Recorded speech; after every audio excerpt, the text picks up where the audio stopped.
पता चलता है कि ठंडाई में जहर मिलाया गया था और अब इसका इल्जाम कहीं ना कहीं सृष्टि पे आता है, तो वो अब खुद को बचाने के लिए बिपाशा को फंसा देती है। हालांकि जैसे अनिरुद्ध को सारी बातें पता चलती है तो उसका गुस्सा सातवें आसमान पर होता है। बात करें एपिसोड की स्टार्टिंग की तो ये हॉल से होती है। यहाँ पे तो बहुत चिंतित होते हैं ये लोग, क्योंकि जॉर्डन की बात उठ जाती है कि आखिर वो कुछ कमाता क्यों नहीं, लेकिन यहाँ पे अनिरुद्ध उसको सपोर्ट करता है। अब यहाँ पे जैसे हब्बू आती है और बताते हैं कि झनक मिल नहीं रही है, लेकिन जब आखिरकार छोटन छत पे जाता है तो देखता है झनक को बेहोश की सांस भी नहीं चल रही है। हल्ला करते हैं तो अनिरुद्ध से बोलते हैं लो, लेकिन जब अनिरुद्ध उसके पास जा रहा होता है तो फैमिली वाले चाहते हैं कि नहीं अनिरुद्ध उसके पास ना जाए, उसकी कोई मदद ना करे और वो ऐसे ही तरफ तरफ के मर जाए। लेकिन फिर भी अनिरुद्ध इनमें किसी की बात नहीं मानता और इसको देखने के बाद में वो बहुत गुस्सा होता है। वो झनक को उठाकर कैसे नीचे लाता है, लेकिन फिर भी घर वाले यहाँ पे भी चाहते हैं कि अनिरुद्ध इसको लेकर हॉस्पिटल ना जाए, यहीं पे डॉक्टर को बुला दे जाए। और लाल यहाँ पे कहीं ना कहीं बातें बोल रहा होता है, तो लाल को बोल देता है कि तुम नाटक मत करो, तुम यहाँ से दूर हटो और हॉस्पिटल आने की कोई जरूरत नहीं है। अगर तुमने अति की तो फिर मैं बता दूंगा कि मैं अपने रिश्ते भी भूल जाऊंगा। वो छोटन के साथ में हॉस्पिटल निकल जाता है। यहाँ पे बिपाशा को सृष्टि फोन करती है और पूछती है हालात के बारे में, तो पता चलता है कि झनक के शरीर में जहर पूरी तरीके से फैल चुका है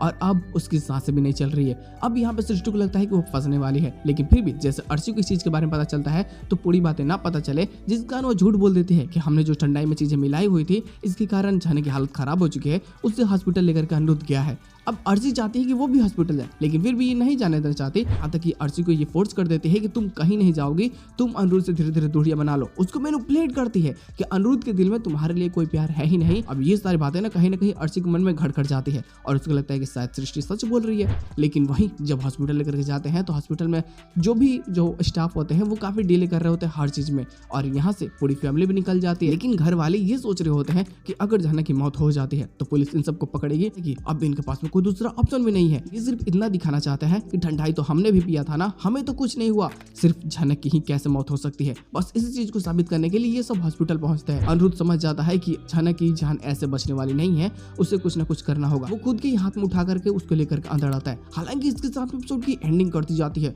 वो पोस्ट करती ना उसके एंगर को दिखाता है कि उसका कैरेक्टर कितना पावरफुल है, मतलब कि वो घर वालों के खिलाफ तो ऐसे चुटकियों में चला जाता है और अब तमाशा क्रिएट होता है। लाल भी कहीं ना कहीं लड़ने के मन से ही यहाँ पे आया होता है। यहाँ पे भी वो बहुत सारी उल्टी सीधी बातें बोलता है। हालांकि वो उसके ऊपर हाथ तो नहीं उठाता, लेकिन धक्का मार करके बहुत तेजी से झनक को लेकर के इमरजेंसी रूम में चला जाता है। हालांकि अब अनिरुद्ध समझ जाता है कि कुछ ना कुछ झनक के साथ में हुआ है, और जब उसके सामने वो रिपोर्ट आएगी जिसमें ये साबित हो जाएगा कि झनक को जहर दिया गया है, तब आखिरकार सच्चाई खुल करके आएगी कि उसके घर वाले ही झनक को मारना चाहते हैं। वो कभी नहीं चाहते कि झनक आगे बढ़े और वो एक अच्छी लाइफ जी सके। अब इस चीज के कारण अनिरुद्ध के दिल में कहीं ना कहीं झनक के लिए जो प्यार होता है ना, वो फिर से बढ़ने लगता है कि सिर्फ मेरे कारण मैंने उसकी जिंदगी कहीं ना कहीं तबाह कर दी है अपने साथ ला करके, और अब मैं ऐसा नहीं कर सकता, मैं उसे एक पल के लिए भी खाली नहीं छोड़ूंगा। और बस यहाँ से ना पूरी की पूरी स्टोरी लाइन ही चेंज हो जाती है। जो अर्शी के मन में अब ये बातें चल रही होती है कि कहीं ना कहीं अनिरुद्ध झनक से प्यार करता है, और अब तो शुभ को भी ये कंफर्म हो जाता है कि आखिर अनिरुद्ध